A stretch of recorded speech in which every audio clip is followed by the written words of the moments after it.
Hi friends, working day morning ரொட்டீனை ஒரு mini விளாக்காக பார்க்கலாமா? நான் ஒரு 10 o'clock தான் வந்து ஸ்டார்ட் பண்ணேன் ஒர்க் பண்ணுறதுக்கு. எனக்கு 10:30க்கு வந்து ஆஃபீஸ் கால் ஸ்டார்ட் ஆகிடும்.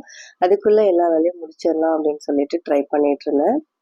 கீரை ஆஞ்சு ஒரு டப்பாவில் போட்டு வச்சுருந்தது. அதுக்கப்புறம் ஒரு மஷ்ரூமும் வந்து கட் பண்ணி பாக்ஸில் போட்டு வச்சுருந்தாங்க. எனக்கு வந்து ஹெல்ப்பிங்க்கு வர அக்கா வந்து எனக்கு இது பண்ணி கொடுத்துருந்தாங்க. மார்னிங் வந்து வெங்காயம் தக்காளி கட் பண்ணிவிட்டு அப்படியே வந்து குக் பண்ண ஸ்டார்ட் பண்ணிட்டேன். கீரை வந்து ஒரு 2 டைம்ஸ் வாஷ் பண்ணணும். அது வந்து இந்த ஒர்க் பண்ணிட்டு இருக்கும் போதே வந்து அதுவும் பண்ண ஸ்டார்ட் பண்ணிட்டேன். மஷ்ரூமுக்கு தயிர் ரைத்தா மாதிரி வச்சுக்கலாம் அப்படின்னு சொல்லிட்டு தான் நான் எதுவுமே வந்து பிளான் பண்ணலை. கீரை வந்து மஷ்ரூம் பிரியாணிக்கு காம்பினேஷன் கிடையாது. ஆனால் இது நான் தனியாகவே சாப்பிட்டுப்பேன். இது அடிக்கடி எடுத்துக்கிறதுனால இது எனக்கு மட்டும்தான் ப்ரிப்பேர் பண்ணியிருந்தேன். இப்போ சம்மர் ஹாலிடேஸ்க்கு குழந்தைங்களாம் வீட்டில் இருக்கிறதுனால மார்னிங் அவங்களும் லேட்டாக எழுந்துக்கிறாங்க.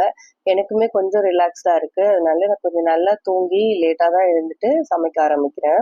லாஸ்ட் இயர் சம்மர் ஹாலிடேஸில் ஒரு 6:30க்கெலாம் எழுந்துட்டு வாக்கிங் போயிட்டு இருந்தேன். என் ஃப்ரெண்டும் கூட வந்து வருவாங்க வாக்கிங்க்கு. ஆனால் இந்த வருஷம் வந்து எனக்கு கொஞ்சம் வந்து ஸ்லீப் வந்து கொஞ்சம் அஃபெக்ட் ஆகிருந்துச்சு. வேலை வந்து அதிகமாக இருக்கிறதுனால நைட் லேட்டாக தூங்கி அதனால கொஞ்சம் கரெக்டாக தூக்கம் வராத மாதிரி இருந்தது. அதனால கொஞ்சம் நல்லா வந்து டைம் கிடைக்கும் போது தூங்கிடலாம் அப்படின்ட்டு இந்த ஒரு 1.5 months நல்லா தூங்கிட்டு தான் இருக்கேன். இப்போ வந்து கொஞ்சம் பெட்டரா இருக்கு. மார்னிங் எழுந்துக்கும் போது லேட்டா எழுந்துச்சாலும் அதுக்கப்புறம் கொஞ்சம் எனர்ஜெட்டிக்கா இருக்கு. எதுவும் தலைவலி எல்லாம் இல்லாம நாள் ஃபுல்லா நல்லா இருக்க மாதிரி இருக்கு. 10:20 ஆயிடுச்சு. வேகமா போயிட்டு கொஞ்சமா துணி வந்து துவைச்சிருந்தேன். அதையும் காய போட்டு வந்தாச்சு. அவ்வளோதான், வேலையும் வந்து முடிச்சுட்டேன். பிரேக்ஃபாஸ்ட்டுக்கு பிரெட் டோஸ்ட் வந்து பண்ணிவிட்டு சிம்பிளாக முடிச்சிட்டேன்.